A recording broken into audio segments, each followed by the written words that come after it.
Welcome back, or welcome to the As Above, So Below podcast with your host today. I'm Gunnar Regan and my friend here, Andrew Swasey. We are super excited today to talk about some of our favorite things. And, the holidays are coming up. We want our favorite things, in brown paper packages tied up with string. In realistic terms, those are some of my favorite things, more so than just the song. And why are we talking about things that we like? Because we're going to talk about traditions and rituals, things that give us value that maybe we share with other people, maybe we share with ourselves, that allows focus.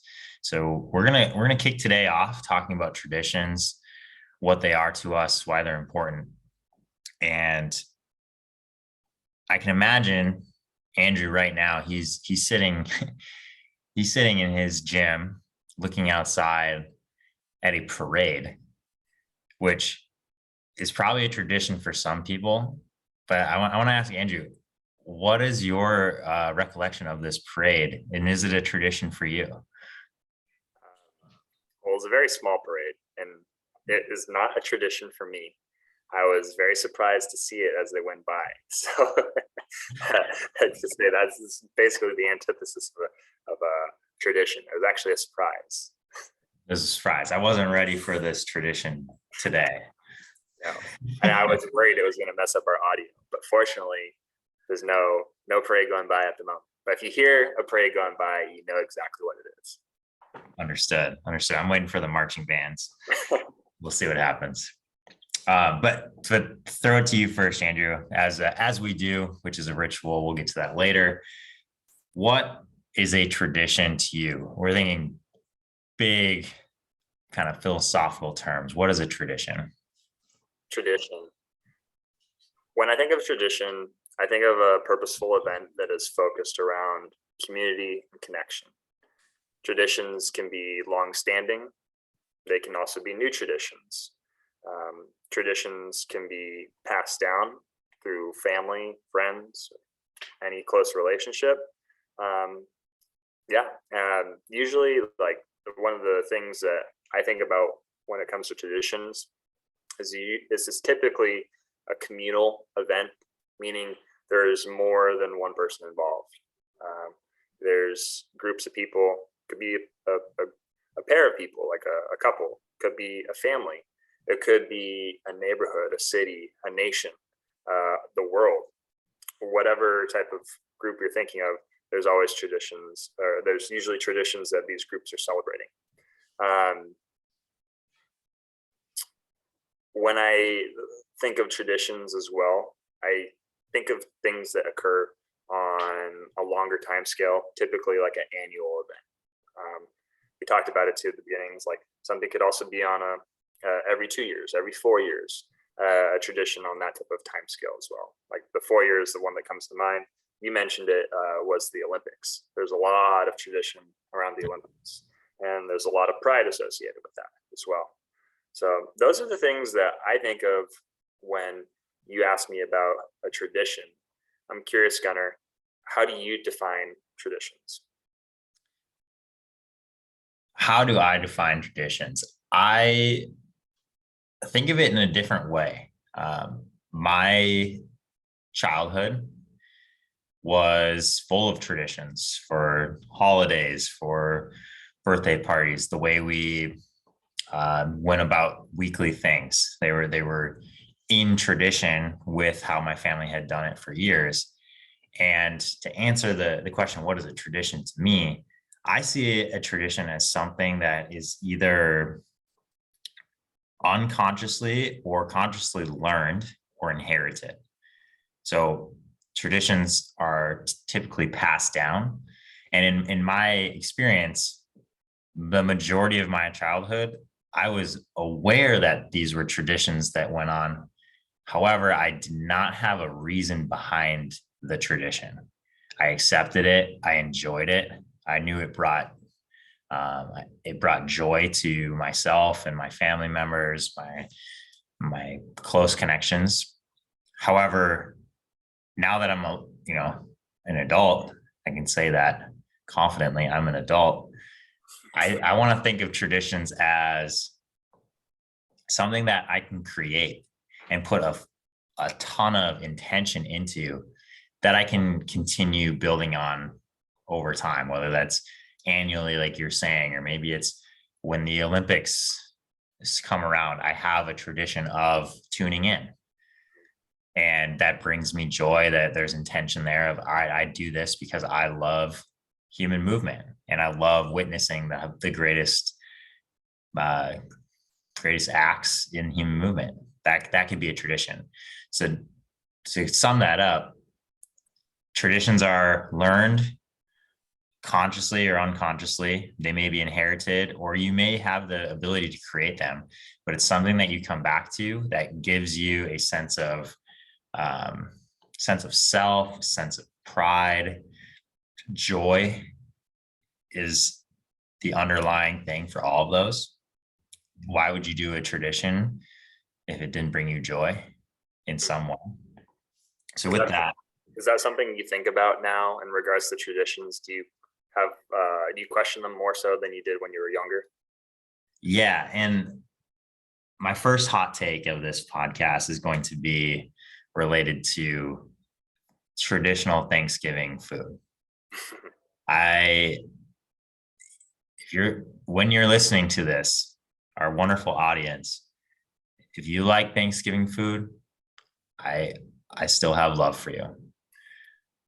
Personally, I do not enjoy beige as a food color. So one thing that I'm currently working on, and with my wonderful significant other, is developing, all right, what does it look like for us to really enjoy the food on holidays, specifically Thanksgiving? Do we have to do turkey? The answer is no, because I want to have intention behind it and start that new tradition. So we're thinking, well, I love steak and I love Brussels sprouts with a lot of flavor. Shout out to my friends, Jeff. He's a good chef, and we made some Brussels sprouts last spring that were amazing. I'll give you the rundown here. We soaked them in orange juice for like 5-6 hours, and then olive oil, paprika, garlic, salt. We seared them, and at the same time, we did a little bacon in the oven. Got it all crispy, crunched it up, and then mixed it all together. And yeah, you should do that for your next holiday. And we're gonna pause this podcast, and I gotta go eat real quick. I'm hungry now. Yeah. I appreciate that. Hit pause, rewind, write that down. Brussels sprouts should be done with flavor all the time. So those are ideas of like, how can I create a tradition that I'm going to enjoy fully? We don't have to accept tradition. And again, this is my opinion. We're going off the hot take of Thanksgiving. We don't have to accept the palette of food just because everyone's done it for as long as we can remember. Right? We can fall into some other things there, but I want to push this back to you. What are some traditions that you continually practice, Andrew, and what are some traditions that you are creating as well? So on the theme of Thanksgiving, one of the traditions that my friends and I started back when we were freshmen in high school was a Thanksgiving turkey bowl football game.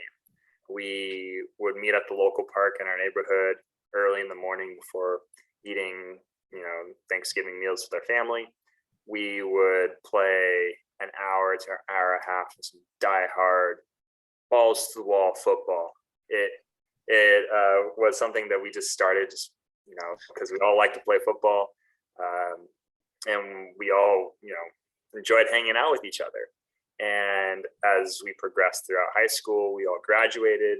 Yet everyone everyone went to college or went off and did whatever they did as adults. And every year we would come back and we would connect over to the tradition of playing a football game early in the morning prior to spending time with our family. That has been running for about 15, 16 years now. Last year, the tradition was put on pause because of the pandemic, but this year it was put back on again. And it's so enjoyable to just reconnect with old friends. A lot of them I really only see when we play this turkey bowl football game together. And it's always like, it's like a little high school reunion for us. So that's a tradition that my friends and I created. And like I said, perfectly in theme with the Thanksgiving conversation. That's something that, there wasn't like a lot of intention behind it besides just friendship and camaraderie, really, and a little competition too. We all get pretty competitive out there. I would be lying if I said I was a uncompetitive person. I'm fairly competitive. So to get out there and really build up an appetite for Thanksgiving, it's a fun tradition that we practice. That's one that I practice with with my friends. One of the newer traditions that one of my friends started cultivating about 3 or 4 years ago was an annual surf trip.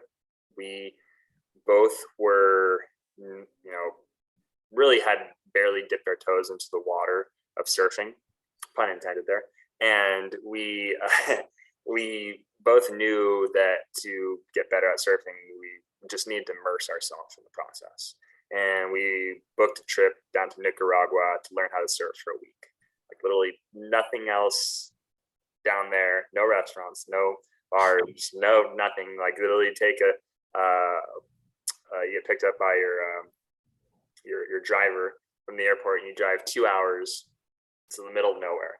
That's coastline in Nicaragua. And so we surfed for a week straight. And so that was where we learned how to surf. And then the next year we went down to Costa Rica and we surfed down there. And we're like, this is a tradition now. This is something that we both want to do on a yearly basis. And fast forward next year, once again, is the pandemic. So that unfortunately put a little damper on the continuation of that tradition. But we have talked about how this upcoming year in 2022, we actually want to rekindle that tradition and get out and go travel somewhere and surf again. It really, for me, that tradition, it's obviously it's fun to go surf and travel somewhere new, but it also reminds me of just immersing yourself in the process of learning something new. You got to get the reps in. That's something we talk about, and that tradition reminds me of that, and that's something that I really enjoy. So those are like two specific examples of some traditions that I practice in my life. Both of them were created on my own, not necessarily inherited. I was curious, or I enjoyed hearing about the new tradition that you and your significant other are currently cultivating. I'm curious, do you have like any stories around traditions? Like you mentioned stuff with your family, but are there any other traditions that you keep up that you inherited from your childhood? Yes, and they typically relate to the Christmas holiday. So whether that be getting together with family, and where I see the similarities of what you were just talking about in terms of taking a surfing trip is there's a change of environment, a specific environment that you're going into where you can be fully immersed. That the big keys there, right? We're changing the environment, or we're doing something specific to get something going. And in my childhood that I've kept as much as possible is when we go to have like a get together for Christmas with my cousins, my aunts and uncles. The food looks very similar, and the timing of how we eat is very similar. So there's a lot of like little appetizer things set out for a couple hours where we can just talk, and that's what I value the most. That brings me a lot of joy to think about. And from there, my family's heritage goes to Sweden, mostly Sweden. So a lot of the foods that we would eat would be traditional Swedish foods. That mean, a couple of days before we'd make Swedish cookies, pepparkakor, if you're familiar. And that's something I always loved. Maybe not the taste of it when I was really young, but I've definitely grown into it.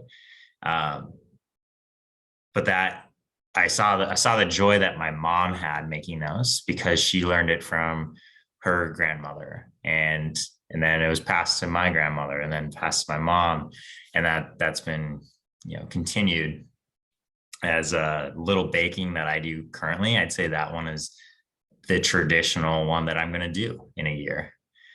So having heritage related to tradition is a big thing that I carry forward, especially around Christmas time, which is coming up if you're an avid listener. That's very cool. Very cool. I'm curious, what about, specifically ask, what about practicing these traditions is important to you? The ones that you've received from your family. That's it right there. The family is what's most important, or what's most valuable. So going into that new environment where it is, all right, we are here to be with each other.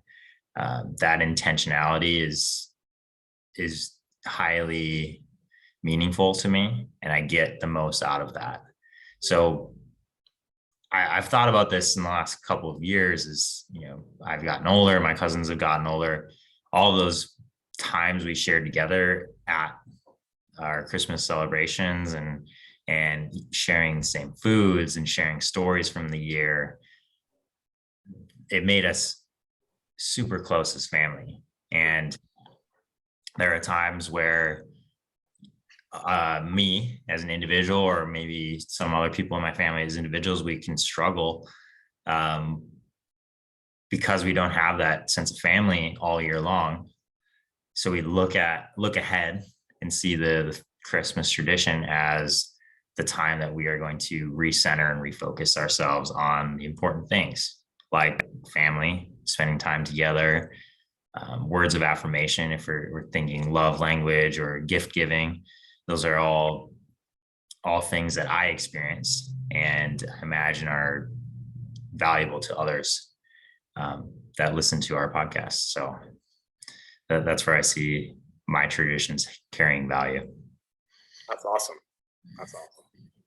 That's, abstracting out, it's cool how, as you think, because I think of traditions in regards to community and connection, basically what you were just saying there.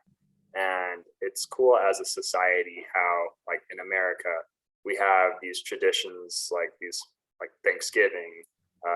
If you're Christian and you celebrate the Christmas holidays, you have the Christmas traditions, or you can call it the winter holidays, right? Whether it's Hanukkah as well, if you practice Judaism, and and Kwanzaa as well. That's another holiday for this the winter holiday.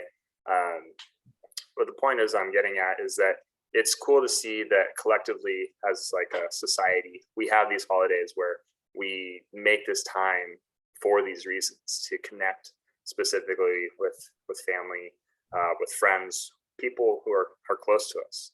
And to me, that's what's most important about these traditions. In our world, we have so much that puts the focus on ourselves. We want to be the center of attention. We want people to like our posts and comment on our posts on social media. A lot of times it's all about me. And the thing that I find most appealing about traditions is that it takes the focus off of the individual, and it places the focus on the group, on the community, and creating connection there. So the fact that we have these traditions in place to make time for that is great, because it's so easy to go down the slope of just thinking about yourself all the time. I imagine we're all guilty of it. We have our businesses, we have school, we have like our relationships in our lives, and we always think about them and how they relate to ourselves.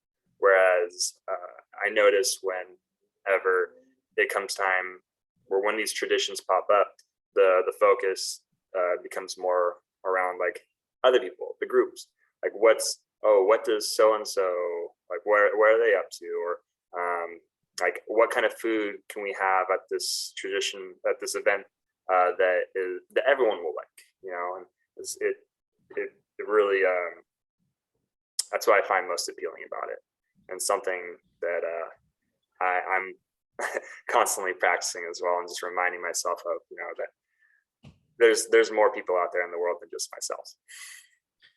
I appreciate that a lot, in the sense of removing the ego for time to, I would consider it a recharging event. The traditions that we're talking about, like the surf trip, our holidays that we celebrate in typical fashions, they are recharging, and in time you don't have to think about how to do them. Right, they're understood. So like currently for me on Thanksgiving, like, all right, what's a meal that we can make right now that takes a lot of thinking energy, and I know once we get it, because we're highly intentional about what we want, it's going to make the future so much easier to get into. Right, we know the ingredients, we know what it looks like, and then we can be more focused on the environments, we can be more focused on the people we're sharing this meal with, the time between meals, and like playing a football game, and then having that as, I am here for this reason, and that's it. Mm-hmm. And I'm better for it. I'm content with myself in this moment, that I can give fully to those around me. So it's, in a way, it is a selfish act, because we're so invested in ourself in that moment, that we can actually give more to the situation, or I keep using the situation, but the experience for everyone around us. Yeah. It reminds me of giving from like an overflowing cup, right? Mm-hmm. So we do these things in a way to serve ourselves, but we do that so we can then, you know, give from the overflow that we have, and then, you know, pour that outward to the people who are closest or most important to us and closest to us. Agreed. So in the sense of traditions, what is one tradition that, actually, what is a moment where you maybe skipped a tradition and came back to it thinking, oh wow, I valued that more than I thought, and I'm upset that I missed it? I'm putting you on the spot once again. Yeah, I appreciate that. Like a moment where I missed a tradition, but it made me realize my appreciation for the tradition. Yeah. Okay. Yeah. Let's think about. Well, I think there's. I did mention already how, like that surf trip, right? Last year there was a lot of traditions last year that went uncelebrated because of a lot of people's a lot of the barriers that were set up for people to come together as groups.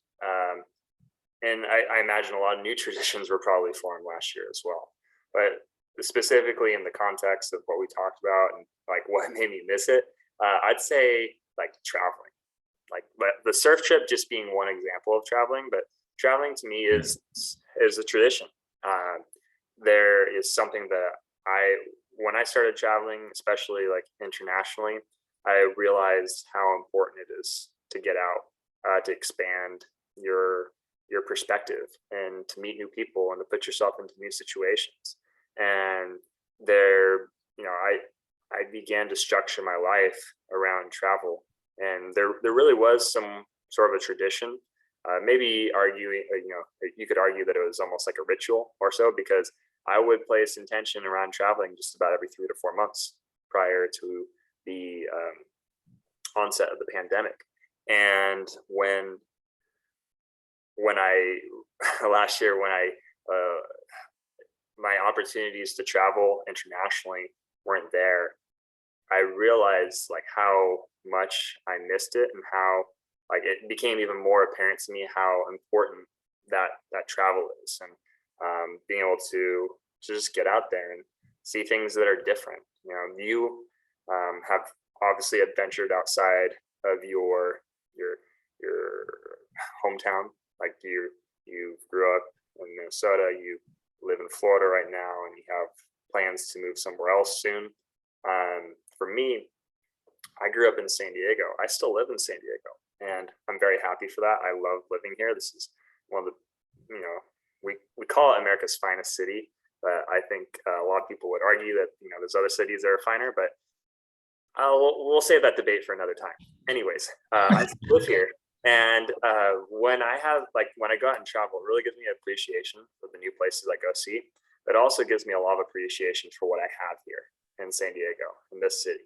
And I miss that tradition of travel. And this year, I've gotten a few opportunities to travel domestically, not internationally. Because for me personally, I find the most growth is when I travel internationally, because you get outside of your culture.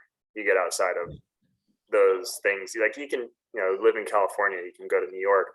Obviously, there's differences in the culture on the East Coast and the West Coast, but we're all still Americans, and there's still that staple of American culture. Although when I have traveled to other places like Central America, for example, the culture is pretty different there. And getting out and experiencing that in a traditional way, it's a very grounding experience, because it makes you appreciate what you have, but it also opens your eyes to what else is out there. So that tradition of being able to travel, specifically internationally on a regular basis, that is something I do miss, and I aspire to get back to in the year of 2022. I like that. And you're touching too on getting out of your day-to-day and taking in all these new perspectives.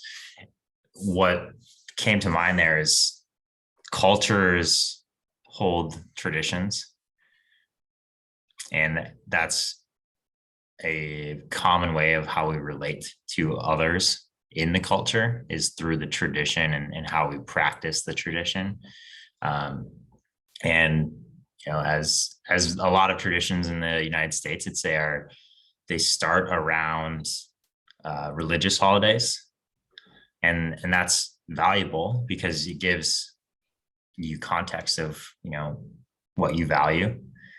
And when you have that value system understood, you can start to relax the overthinking, which we've touched on in previous podcasts, and we can get into observing and taking in information that may help us in the future, right? Like what's something you can take away when you're traveling to Central America to bring back and say, hey, I loved witnessing this part of their culture and the tradition that they share.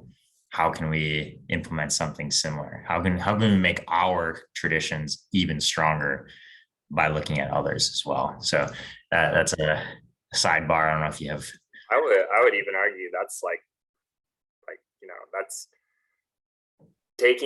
that's part of that's been practiced all throughout human history, like taking a lot of the good aspects of one culture, visiting a different culture, taking a lot of the good aspects of it, and synthesizing that back into your own culture, in a way that's productive and we'll say not harmful to to other people's cultures and whatnot, because you want to be respectful, but at the same time, I perceive that as a natural human phenomenon. We learn from other humans, and learning about other humans' cultures is just part of that process. Yeah, absolutely. And when we think about traditions, again, we're thinking of these more grand scale events, things that occur on a more or less set timeline or an understood timeline. However, I see the transition here of what are the things that we're doing daily, weekly for ourselves?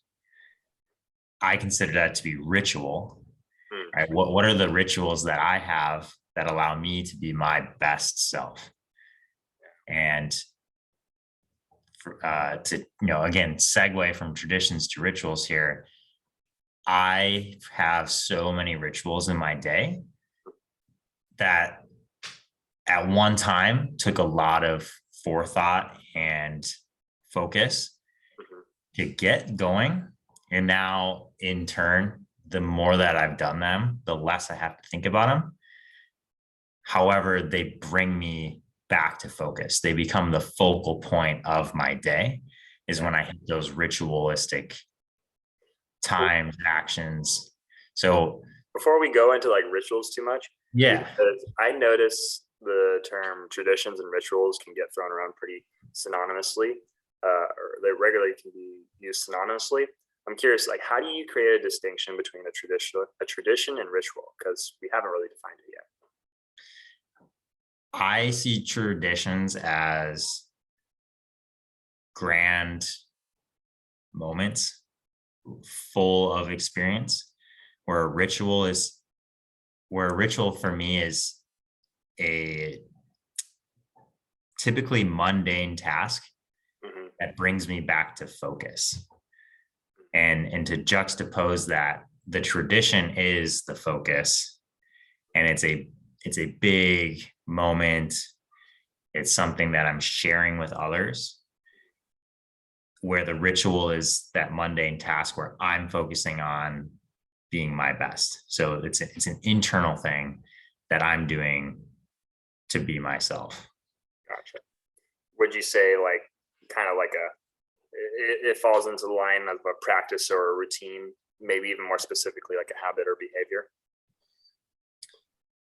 Yes. And the reason why I'm using ritual, or why we are using ritual here, is because I see habits as something that we can overlook or do unconsciously, where a ritual is something that I'm bringing awareness to the moment with. There's some intention behind it. Yeah, the intention is I'm bringing my focus into this moment, where a habit can be unconscious, and it can be a positive or a negative in terms of where we want to go.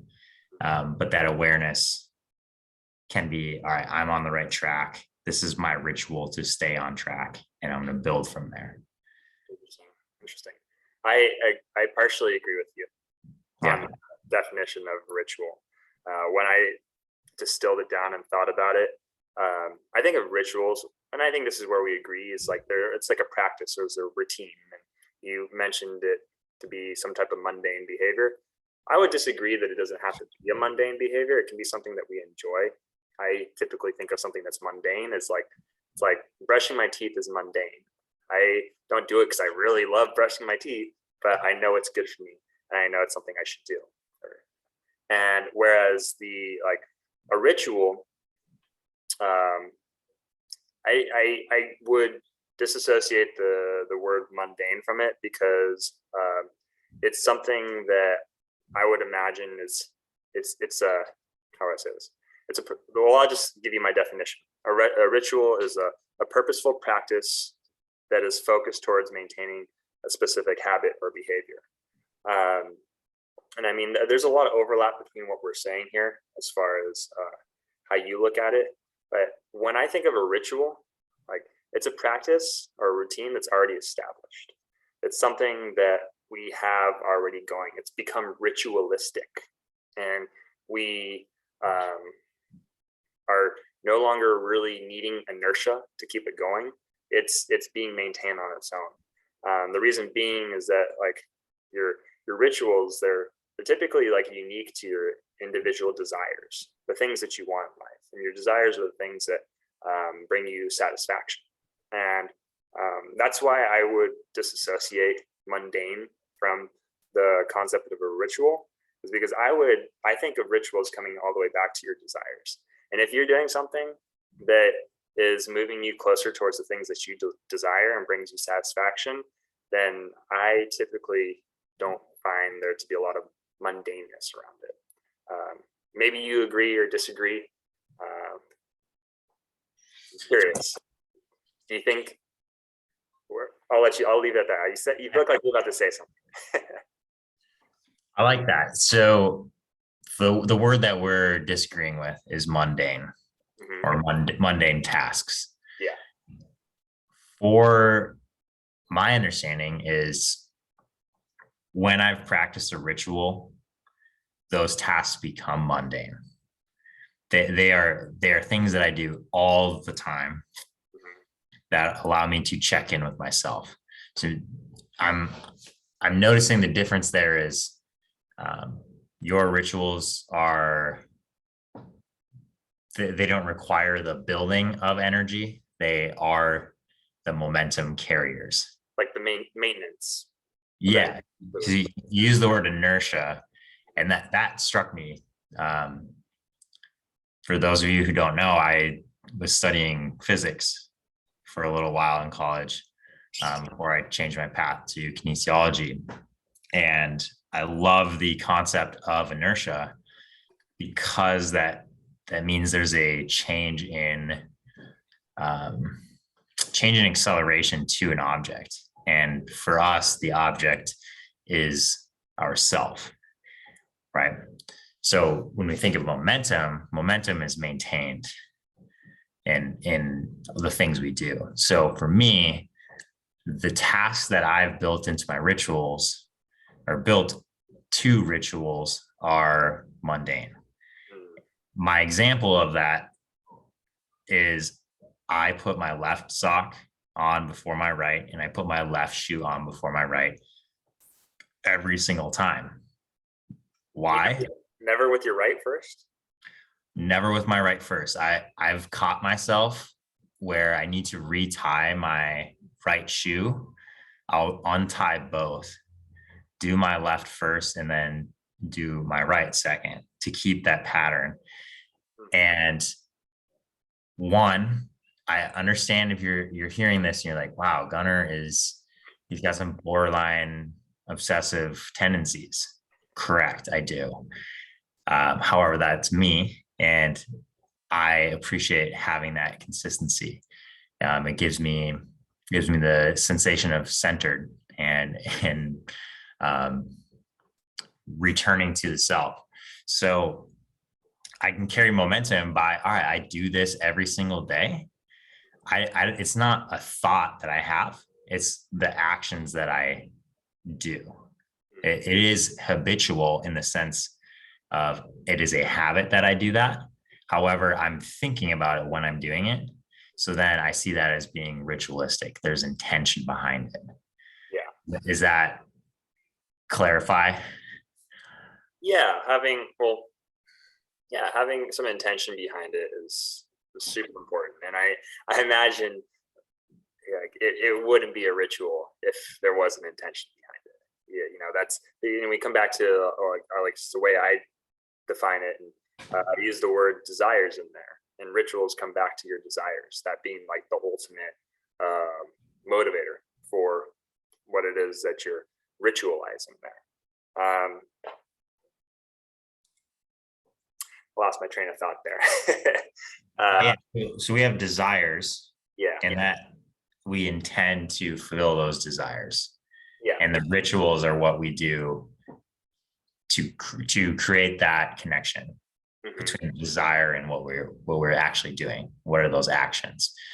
I'm curious. So I shared my ritual of putting my left sock before my right, my left shoe before my right. That's something that I can bring my focus back into the moment. We've talked about journaling. We've talked about meditation practices. To me, that fits in. My ritual is to be mindful of the moment. What are some of the rituals that you have in your day-to-day, or maybe it's a weekly ritual? Weekly ritual, come back to things we talked about before. Structure for accountability, coming back to my calendar and and having the ritual of mapping out how my week's going to look before it happens.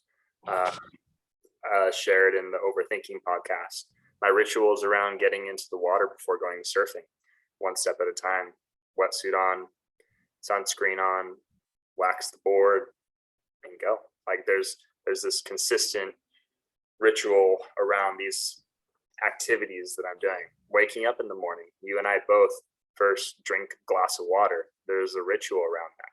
The feeling and the energy I get just from drinking water, it perks me right up. It gets me going for the day. When I walk into my gym, there's a ritual around how I get the gym up and running for the day, the studio that is. I open up the door, I walk in, I flick one of my lights on, I flick the other light on, I go to the back of the room, I turn my exhaust on, and then I do a scan of the gym, see if anything's changed since I last been there. That's just been ritualized for me. And then I walk back out to my car and I grab my bags and I bring them in. And that's basically do that every time I walk into the studio here. When I work with clients, there's a ritual of prepping for each individual client. And I mean, not writing the workout up, I mean, more so preparing the physical environment for them to come in. There's a ritual. I look at the workout, I see what equipment's needed, I prepare that. I put a mat down, I put a towel with it. Any of the tools that they would need to be successful with that. There's all of these things in my life have become ritualized, and each one of them kind of has like a different desire for the day. I drink my glass of water because it gives me energy, and I know how helpful it is for me and my body to start off the day by hydrating it. When I walk into the studio, it's my desire to prepare the studio for my clients when they come in here. So whether it's turning on the lights, getting fresh air brought into the studio, preparing the equipment so they can have a successful session, like that all comes back to my desire to be the best at what I do, to be a world-class coach. So those are just some examples that I think of. I mean, there's a lot of things that I've ritualized in my life because I've established the habits and the practices that I want to be doing, and I continue with them. And like I said, that's the big distinction between just a habit and a ritual. Is like, to me, like that a ritual is that habit that I maintain. You're continuing, you're keeping that inertia going. So those are some specific rituals in my life. Yeah, another one actually comes to mind is cooking. When I cook, there's a process of planning out what it is I want to make, shopping, acquiring the foods, the goods that I want to have, cleaning, actually clean the kitchen before I cook, if you can imagine. I prefer to be in a clean environment when I'm preparing my food. I like to have things organized out on the countertops so they're in my sight so I can see them, and it makes it a seamless process. And then, the making the food itself as well, the tasting, the sensations that are all associated with that. And at the end of the day, the ultimate desire being around cooking is to nourish my body with good, nutritious foods and to be an example for my clients on how to live a healthy lifestyle. Well said. I love the idea of the cooking and cleaning the kitchen before you cook. Mm-hmm. I see that as a cleansing ritual in the literal sense of you're cleaning things, but also the space itself, the environment of I'm here to make food. I'm here to do this intention, and my desire is to make good food for myself because I'm going to feel better afterwards. So that connection there makes perfect sense because you've thought about it. You've put time into thinking about it. You put focus on it. Same thing for me. Like I've been making the same breakfast, give or take a few minor changes, since 2010. The same exact breakfast. We're going on, it's actually probably over 12 years at this point. And what is the desire there? I love using that word now.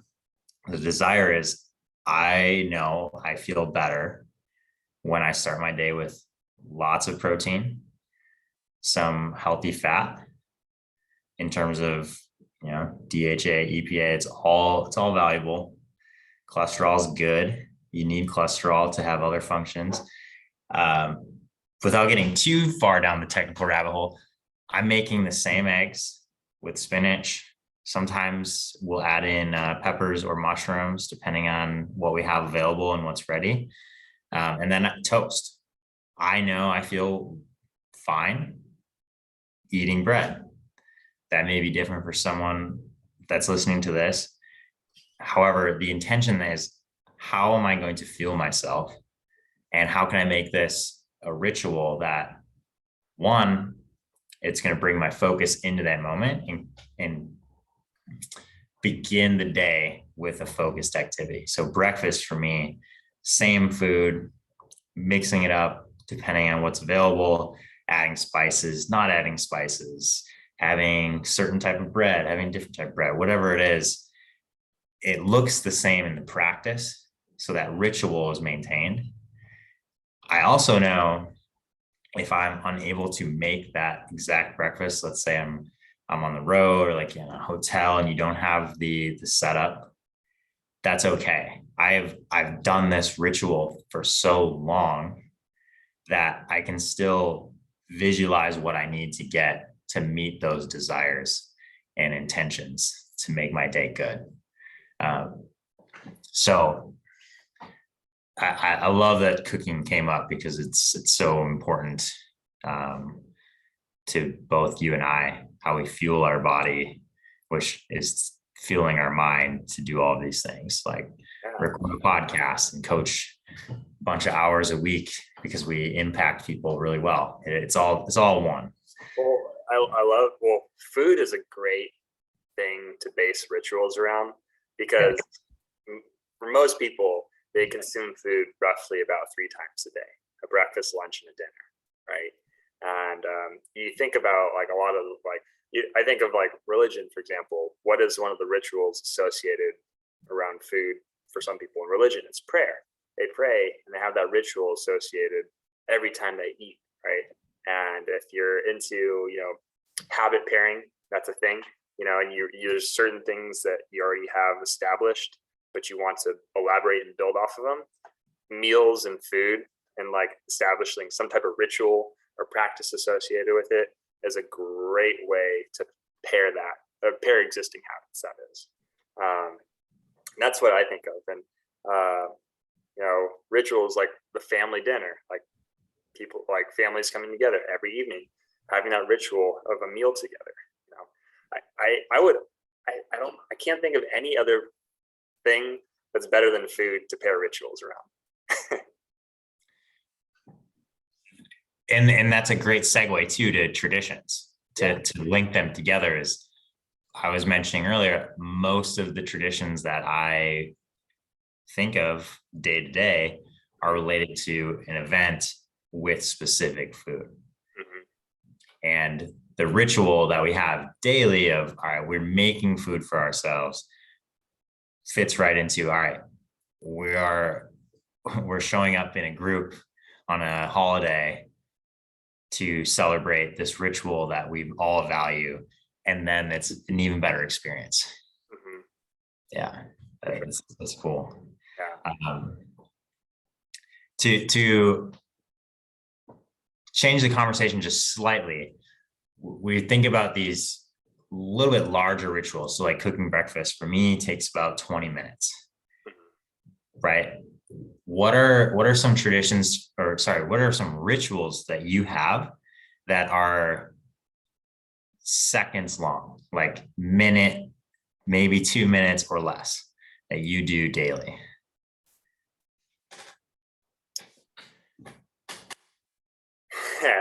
I'm baking right now. For some reason, blank thoughts are coming up. Brushing your teeth. That's another one that comes up. I highly recommend you brush your teeth for 2 minutes. Yeah, it's a great ritual practice. Twice a day. 3 times. Maybe, blend in a little bit of flossing in there and you're well on your way to having some healthy oral hygiene. This is good. Yeah. Mouthwash too. Shout out to all the dentists out there. Yeah, all of our dentist followers, we appreciate you, and we're doing our rituals to keep on track. Exactly. Another one. I mean, my movement practice is also ritualized. There is a little bit of variation in it from day to day. It may look like a 15 or 20-minute walk one morning. Other days, it might be specific movements that I'm practicing. They're called CARs, controlled articular rotations. Those are things that I have uh, built in as a staple into my morning routine. Although those take maybe roughly 15 to 20 minutes. I'm thinking of other like 1 to 2 minute things. Getting dressed in the morning. That's another ritual I have. I usually, like, for my morning routine, to get specific, I usually will walk around in my robe and my like, pajamas until the very last moment. I don't need to wear them anymore when I have to walk out the door. I like to be very comfortable in my home, especially during the winter when it's a little bit cooler here in San Diego. I mean, it's a chilly day today. It's about like 55, 60 degrees, which is pretty cold in San Diego. Sorry to all of my amazing family and friends in Minnesota. Yeah. No, We're recording this in here in a snowstorm. yeah. We appreciate you. We love you. Stay warm. So what I like to do is when I change, I take a, even if I'm clean, my body's clean, I like to rinse off in the shower. Like that, like literally takes a minute or two, and that's the impetus for then brushing my teeth, combing my hair, changing myself, and getting ready to walk out the door and start my to commute to starting my work day. What else? Those are the things, yeah, that immediately come to mind. I'm curious, do you have any other smaller rituals that you have throughout your life? I mean, tying your shoes is like one that you brought up already. Anything So in my past hockey career, I had some rituals that I shared with some other teammates. We had like handshakes. We do a certain prayer, like that was ritualistic, where it's bringing everyone together. We all have the same focus going into certain things. I just wanted to mention again the cleansing routine that you have before you cook. You also mentioned taking a quick shower, even if your body is clean. There's an energy to that feeling of water, feeling of cleansing, and then you can go about your day. I'm the same way. I love a good shower. We can get into that on another episode. Um, just specifically talking about the thinking I do in my showers during the day. Mhm. And my minute to win it rituals, if you will, I like that. are specifically related to thought and breathing. And the way I've built them is I want to affirm myself all the time. I want to be in that affirmative place. That's where I can be most creative. It's where I want to have the best performances, whether that's physical, mental performances. I can be centered going into emotional settings, social settings. I can do that with mantras, right? Telling myself I am prepared, I am calm, I inspire others, and I breathe with each one of those. And that breath is, to me, the cleansing action, and it's the development of the identity I want to live in.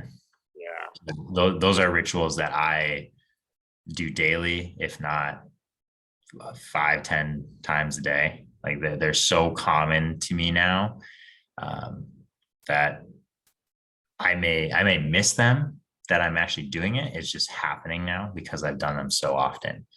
I really like the word you use, like just in this description of these rituals, is that they're affirming, right? And coming back to the word that I threw out there as far in relation to how I define rituals, being desires, right?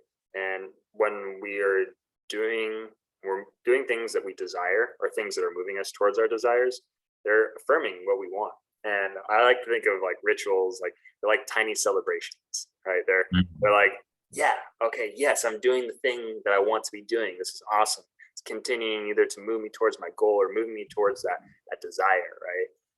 They're celebrating the continued action that I take towards my desires. And I wrote this out explicitly. These tiny celebrations are important to me because, like I said, they're constantly affirming the way I want to live my life. They are a constant reminder that I am responsible for myself and that I get to choose how I live my life. I'm gonna breathe on that for a second. I get to choose how I live my life. And that's why we build our rituals. Mm-hmm. Yeah. Well said. Well said. Curious, Gunnar, do you have any actionable practices to send off our listeners with in regards to rituals and tradition and how they can make a positive impact in their life? I do. The first thing I recommend is picture something you can do that takes 2 minutes or less. Because I am certain you have 2 minutes in your life, especially to our listeners. We appreciate your attention to what we're saying and we love your feedback. However, those 2 minutes can go by so fast that you can create the inertia right away to carry the momentum into your day. And it can be a lasting effect. So what is something that you can do that takes 2 minutes or less? And then choose to do that every single time you think of it. For me, it's affirming myself, giving myself 2 or 3 mantras and breathing on each one of them. I'm resetting my mind, I'm refocusing, and then I'm making the next step. That next step is important, and the ritual that you can find before that. So one way I recommend getting into those practices of rituals is, what is a cue that you can make in your day? So for me, right before we start every single podcast, I do a big reach the sky. I take a big breath in and we say, here we go. All right, that is my cue. All right, we're about to start this podcast. What can I do to be ready? And my ritual is doing that breath with a big reach. And I feel excited. I feel energized. And there's my momentum. I'm curious, what are your recommendations on creating rituals? Well, my recommendation is more focused on reflecting on where your rituals and traditions are at. Make some space in your schedule this week to sit down and write the rituals that you practice on a daily or weekly basis and the traditions that you celebrate or partake in on, whatever interval your traditions are being celebrated. Take some time to think about why they're important to you, and then maybe question some of your rituals. Are these rituals, or maybe they're not even rituals, maybe they're just habits and behaviors that you haven't really taken the time to place a lot of intention around. Are these habits and behaviors, are they serving you in your life? Are they moving you closer towards the things that you desire? And to take it another step back from there, if you've peeled back that layer and you're like, are these things moving me closer towards what I desire, but you don't know what you desire, take some time to think about what it is that you want, because ultimately that's what's going to be the foundation for all of these rituals and traditions that you're going to be practicing. And really taking that time to think about what you want, that's the self-responsibility that we are encouraging all of our listeners to take. We want you to create the lifestyle that you want to live. So my actionable step is just take some time to think about these things, reflect on them, and question whether or not they're moving you closer towards the things you want in life. If you don't know the things you want in life, figure them out.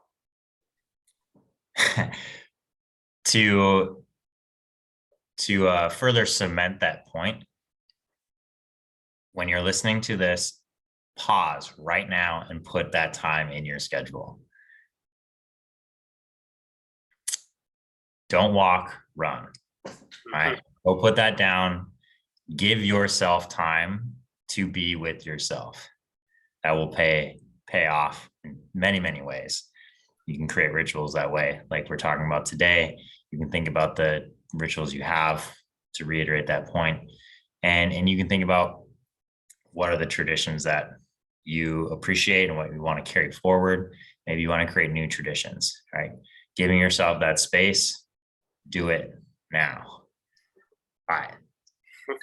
Andrew, anything you'd like to finish with today? No, well, this is, like I said, this podcast is being recorded right in the middle of this winter holiday season. A great time to think about your traditions you're going to be practicing. A lot of you might be practicing some traditions coming up in the next few weeks. Think about them and really be intentional about how you want those to manifest in your life. Otherwise, enjoy your holidays and enjoy yourself. How about you, Gunnar? I'm gonna second that. Be intentional. That's our big thing. We want you to maintain and build self-responsibility. And the one way is understanding anything you say yes to is your responsibility. So if you say yes to a ritual in your day and it doesn't bring you towards that desire, you can say no to that ritual and build a new one.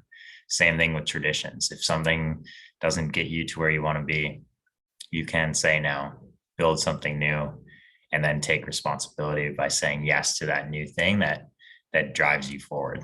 So with that, just to send it off here, I'm Gunnar Regan. You can find me online at Gunnar Regan on Instagram, and my coaching Instagram is at Animus Coach.